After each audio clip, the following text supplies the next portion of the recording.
नमस्कार।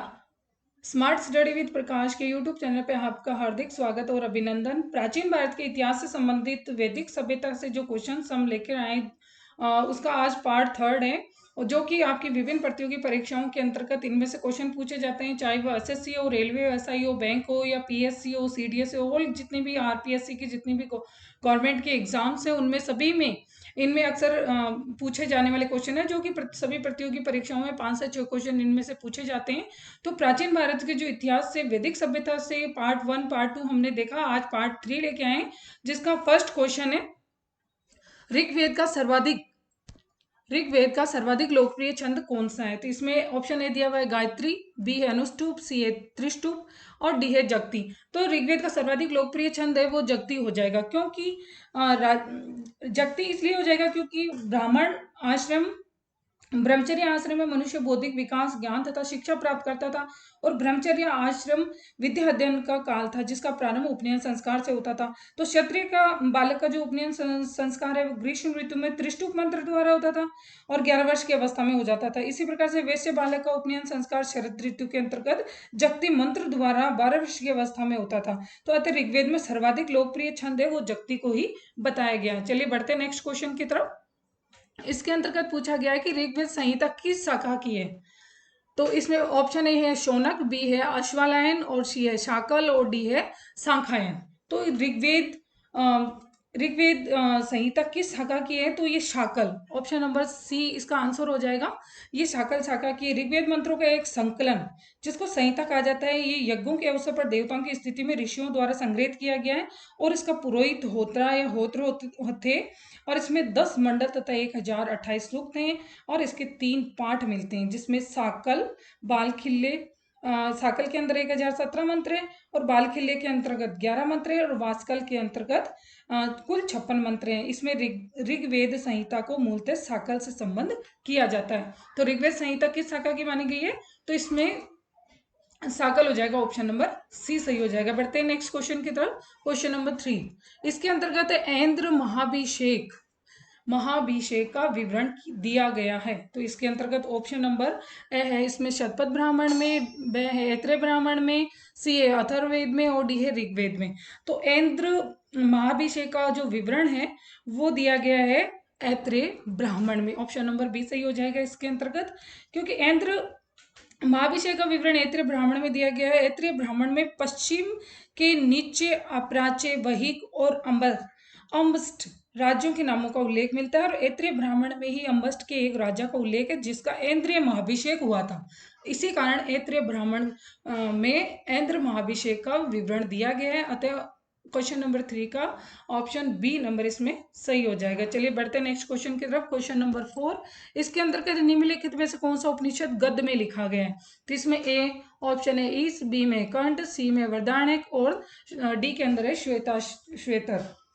तो जो उपनिषद गद्य में लिखा गया है उसके अंतर्गत आ जाएगा सी वृदारण्यक, क्योंकि इसके अंदर उपनिषद शब्द उप और निष धातु से बना है, क्योंकि उप का अर्थ होता है समीप, तो निष का अर्थ होता है बैठना, अर्थात इसमें छात्र गुरु के पास बैठकर ज्ञान सीखता था। ये वेदों के अंतिम भाग थे, अतः इन्हें वेदांत भी कहा जाता है, और कुल उपनिषदों की संख्या 108 मानी गई है। और इसके अंतर्गत जो उपनिषद गद्य और पद दोनों में है। प्रश्न, मांडुक्य, केन, ऐत्रेय, तैत्तिरीय, छांदोग्य, वृदारण्यक, कौशितकी गद्य में है, तथा ईश, कंठ, श्वेतर उपनिषद पद्य में है। तो इस प्रकार से इनके अंदर पूछा गया कौन सा उपनिषद गद्य में लिखा गया, तो इसमें वृदारण्यक आ जाएगा। ये तो क्वेश्चन नंबर 4 का ऑप्शन नंबर सी सही हो जाएगा। चलिए बढ़ते हैं नेक्स्ट क्वेश्चन की तरफ। क्वेश्चन नंबर 5, इसमें कि सूल गौ यज्ञ किसके लिए किया जाता था। तो इसमें ऑप्शन ए है विष्णु, बी है इंद्र, सी है रुद्र, और डी है वरुण।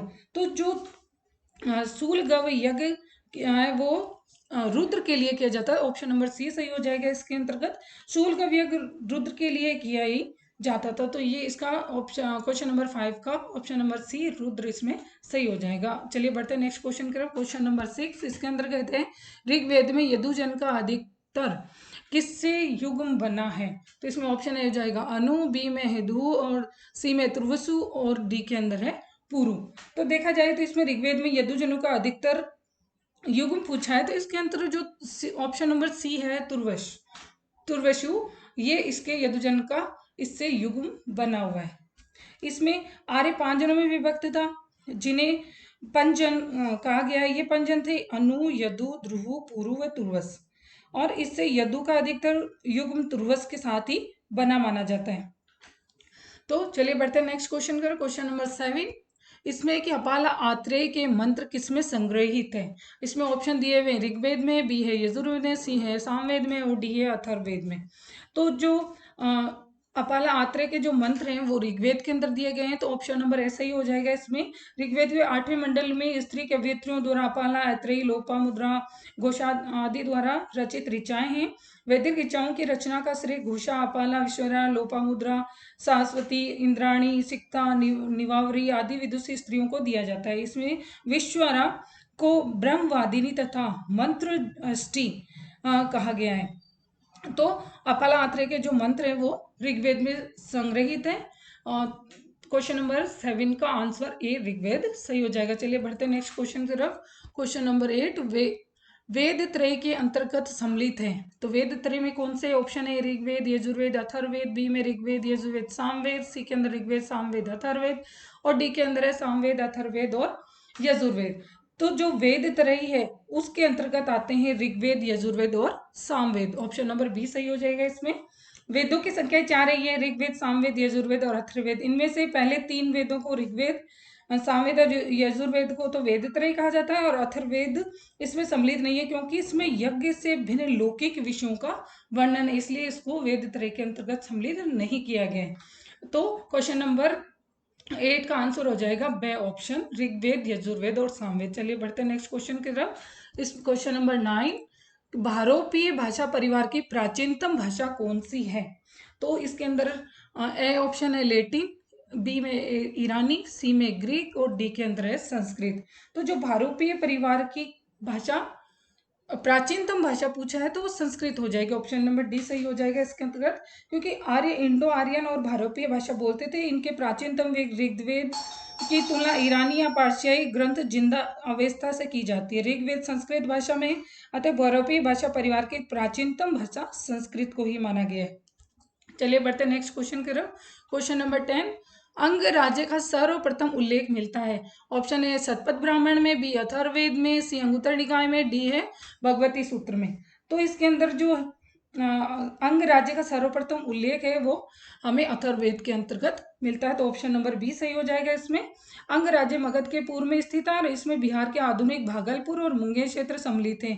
अंग का सबसे आरंभिक संदर्भ अथर्ववेद में पाया जाता है। इस जनपद की उत्पत्ति के संबंध में आख्यान रामायण में भी दिया जाता है। कहा जाता है कि काम के देवता मदन तना अनग शिव के क्रोध का शिकार होने के कारण इस क्षेत्र में आकर बस गए, और जहां पर उन्होंने अपना शरीर छोड़ दिया था, इसीलिए इस स्थान को अंग नाम से भी जाना जाने लग गया था। तो क्वेश्चन नंबर 10 का ऑप्शन नंबर बी अथर्ववेद सही हो जाएगा। चलिए बढ़ते नेक्स्ट क्वेश्चन की तरफ। क्वेश्चन नंबर 11, इसमें राज सूर्य से संबंधित अनुष्ठानों का वर्णन है। ऑप्शन ए ऋग्वेद में, बी है यजुर्वेद में, सी सामवेद में, डी है अथर्ववेद में। तो इसके अंतर्गत जो राजसूय से संबंधित अनुष्ठानों का वर्णन है वो हमें यजुर्वेद के अंदर दिया गया, तो ऑप्शन नंबर बी सही हो जाएगा इसमें।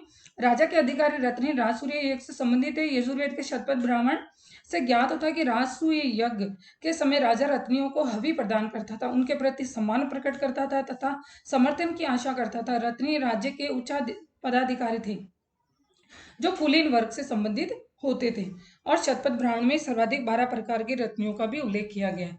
तो क्वेश्चन नंबर 11 का ऑप्शन नंबर बी यजुर्वेद सही हो जाएगा। चलिए बढ़ते हैं नेक्स्ट क्वेश्चन की तरफ। क्वेश्चन नंबर 13, ऋग्वेद के वंश मंडल प्राय किसके मंत्र से आरंभ होते हैं? तो इसमें देखा जाए तो इसके अंदर ऑप्शन है वो हो जाएंगे अग्नि, बी है इंद्र, सी है मित्र और डी है सूर्य। तो इसके अंदर जो अग्नि है, अग्नि से ही प्राय जो वंश मंडल है उसके मंत्र आरंभ होते थे। ऋग्वेद के द्वितीय से सप्तम मंडल को वंश मंडल कहा जाता है। द्वितीय से सप्तम मंडल तक प्रत्येक की रचना एक एक ऋषि के द्वारा की गई है। इसमें हम जान लेते हैं कि द्वितीय मंडल है उसका गुप्त संवत ऋषि के द्वारा की गई, तृतीय मंडल विश्वामित्र, और चतुर्थ मंडल वामदेव ऋषि को, और पंचम मंडल अत्रि को, और षष्ठ मंडल है भारद्वाज को, और सप्तम मंडल वशिष्ठ ऋषि को समर्पित है।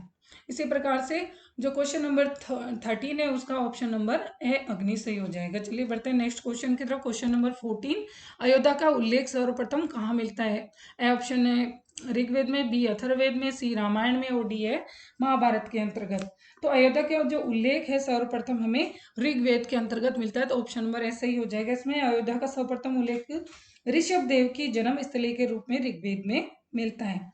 ऋग्वेद आर्यों का सबसे प्राचीन ग्रंथ है, जैसा हमें पता ही है, और इसमें कुल 10 मंडल है, 1028 सूक्त हैं, 10,580 मंत्र हैं। इसमें द्वितीय मंडल में गुप्त समुद्र ऋषि, जैसा हमने अभी पढ़ा था, और जो गायत्री मंत्र है, तृतीय मंडल में देवी सूक्त में सविता को समर्पित गायत्री मंत्र का उल्लेख दिया गया, जिसकी रचना विश्वामित्र ने लोगों को आर्य बनाने के लिए की थी। तो क्वेश्चन नंबर 14 का ऑप्शन नंबर ए ऋग्वेद सही हो जाएगा।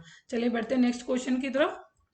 क्वेश्चन नंबर 15, निम्नलिखित में किन धार्मिक पुस्तकों में से बलि तथा भाग शब्दों का प्रयोग भूमि कर के लिए किया गया है? इसमें ऑप्शन दिए गए, ए जैन साहित्य, बी के बौद्ध साहित्य, सी में शतपथ और डी के अंदर है ऐत्रेय ब्राह्मण। तो इसके अंतर्गत देखा जाए तो धार्मिक पुस्तकें जिसमें बलि और भाग दिया हुआ है वो शतपथ के अंतर्गत दिया गया, तो ऑप्शन नंबर सी सही हो जाएगा इसमें, क्योंकि शतपथ ब्राह्मण में बलि तथा भाग शब्दों का प्रयोग भूमि कर के लिए किया गया है, और उत्तर वैदिक काल में राजा अपनी प्रजा से कर वसूल करने लगा था और इसे बलि शुल्क या भाग कहा जाता था। तो इस प्रकार से क्वेश्चन नंबर 15 का ऑप्शन सी शतपथ सही हो जाएगा। चलिए बढ़ते हैं नेक्स्ट क्वेश्चन की तरफ। क्वेश्चन नंबर 16, याज्ञवल्क्य और गार्गी का संवाद किसमें मिलता है? तो इसमें ऑप्शन ए है सामवेद में, बी है शतपथ ब्राह्मण में, सी वरदायक उपनिषद में और डी है प्रश्नोपनिषद में। तो जो याज्ञवल्क्य और गार्गी संवाद है वो हमें वरदायक उपनिषद के अंतर्गत मिलता है, तो सी ऑप्शन इसमें सही हो जाएगा। याज्ञवल्क्य और गार्गी का संवाद वरदायक उपनिषद में वर्णित है, क्योंकि शास्त्रार्थ के दौरान विवाद होने पर याज्ञवल्क्य ने गार्गी से कहा था कि अधिक बहस न करो अन्यथा तुम्हारा सिर फोड़ दिया जाएगा। इसी प्रकार प्रश्नोपनिषद अथर्ववेद में का उपनिषद है तथा शतपथ ब्राह्मण शुक्ल यजुर्वेद का एक ब्राह्मण ग्रंथ है। इसमें जल प्लावन तथा पुनर्जन्म का सिद्धांत व उर्वशी का आख्यान मिलता है, जबकि सामवेद में सप्त स्वरों का उल्लेख मिलता है। तो इस प्रकार से याज्ञवल्क्य और जो गार्गी का संवाद है वो वरदायक उपनिषद में है, तो इसका क्वेश्चन नंबर 16 का सी ऑप्शन सही हो जाएगा। चलिए बढ़ते हैं नेक्स्ट क्वेश्चन की तरफ। क्वेश्चन नंबर 17, इसके अंतर्गत है निम्नलिखित में से किसमें वैदिक ऋचाओं की रचना नहीं की थी? तो इसमें ऑप्शन है घोषा, स्वयंवरा, अपाला, विश्वतरा। तो इसके अंतर्गत जो पूछा गया कि वैदिक ऋचाओं की रचना नहीं की थी, तो नहीं किसने की थी? तो स्वयंवरा हो जाएगा, क्योंकि घोषा, अपाला, विश्वतरा ये तो थी, इसमें वैदिक ऋचाओं की रचना इनके द्वारा तो की गई थी। और इसमें और भी थी, सारस्वती, इंद्राणी, सिक्ता, निवावरी आदि विदुषी स्त्रियों का भी इसमें नाम मिलता है। और इसी प्रकार से जो वैदिक ऋचाओं की रचना नहीं की थी पूछा है, तो इसमें क्वेश्चन नंबर 17 का बी ऑप्शन स्वयंवरा हो जाएगा। चलिए बढ़ते हैं नेक्स्ट क्वेश्चन की तरफ। क्वेश्चन नंबर 18, भक्ति की अवधारणा पहली बार अभिव्यक्त हुई है? तो इसमें ऑप्शन ए है ऐत्रेय ब्राह्मण में, बी शतपथ ब्राह्मण में, सी श्वेतर उपनिषद में और डी है छांदोग्य उपनिषद में। तो इसका जो श्वेतर उपनिषद के अंदर ये आंसर हो जाएगा ऑप्शन नंबर सी। श्वेताश्वर उपनिषद में भक्ति की अवधारणा पहली बार अभिव्यक्त हुई, और यद्यपि भक्ति का विस्तृत उल्लेख भागवत गीता में भी प्राप्त होता है। तो क्वेश्चन नंबर 18 का जो आंसर है वो सी श्वेतर उपनिषद हो जाएगा। चलिए बढ़ते हैं नेक्स्ट क्वेश्चन की तरफ। क्वेश्चन नंबर 19, इसमें कि अथर्ववेद में वर्णित प्रथम कृषि वैज्ञानिक कौन था? तो इसमें ऑप्शन ए है वशिष्ठ, बी में गौतम, सी में सुदेश और डी के अंदर है पृथ्वीन्य। तो इसके अंतर्गत जो ऑप्शन नंबर डी पृथ्वीन्य है यही इसका आंसर हो जाएगा, क्योंकि कृषि वैज्ञानिक इन्हीं को माना जाता है अथर्ववेद के अंतर्गत। तो इसी प्रकार से अथर्ववेद बेहद लोकप्रिय वेद था, इसमें लौकिक तत्वों की चर्चा की गई है। अथर्ववेद के उपनिषद मुंडकोपनिषद में सत्यमेव जयते उक्ति सर्वप्रथम प्रयोग की गई थी। तो इस प्रकार देखा जाए तो 19वें नंबर प्रश्न का जो ऑप्शन नंबर डी है पृथ्वीन्य वो सही हो जाएगा। चलिए बढ़ते हैं नेक्स्ट क्वेश्चन की तरफ। क्वेश्चन नंबर 20, रेवा नर्मदा नदी का उल्लेख किया गया है? तो इसके अंदर ऑप्शन ए है अथर्ववेद में, बी है ऐत्रेय ब्राह्मण में, सी है सामवेद में और डी है शतपथ ब्राह्मण के अंतर्गत। तो रेवा जो नर्मदा नदी का जो उल्लेख है वो हमें शतपथ ब्राह्मण में देखने को मिलता है। तो ऑप्शन नंबर डी सही हो जाएगा इसके अंतर्गत। शतपथ ब्राह्मण में ही नर्मदा के लिए ही रेवा नदी का उल्लेख मिलता है। इससे पता चलता है कि आर्यों का विस्तार उत्तर भारत में था, उत्तर भारत में ही था। अन्य विवरणों के अंतर्गत भी शतपथ ब्राह्मण से भी ज्ञात होता है कि राजसूरी यज्ञ के समय राजा रत्नियों को हवि प्रदान करता था, उनके प्रति सम्मान प्रकट करता था। इस प्रकार से इसका ऑप्शन हो जाएगा ऑप्शन नंबर डी। और इसी प्रकार से अलग अलग और जो क्वेश्चंस हैं महत्वपूर्ण, जो प्राचीन भारत से महत्वपूर्ण क्वेश्चंस हैं, उनकी सीरीज देखने के लिए आप देखते रहिए स्मार्ट स्टडी विद प्रकाश से जुड़े रहिए। और इसी चैनल को अच्छा, अगर आपको क्वेश्चंस अच्छे लगते हैं तो लाइक सब्सक्राइब और शेयर कीजिए, ताकि आपको अच्छे अच्छे क्वेश्चंस और इसी तरीके से क्लास आपको मिलती रहे। धन्यवाद।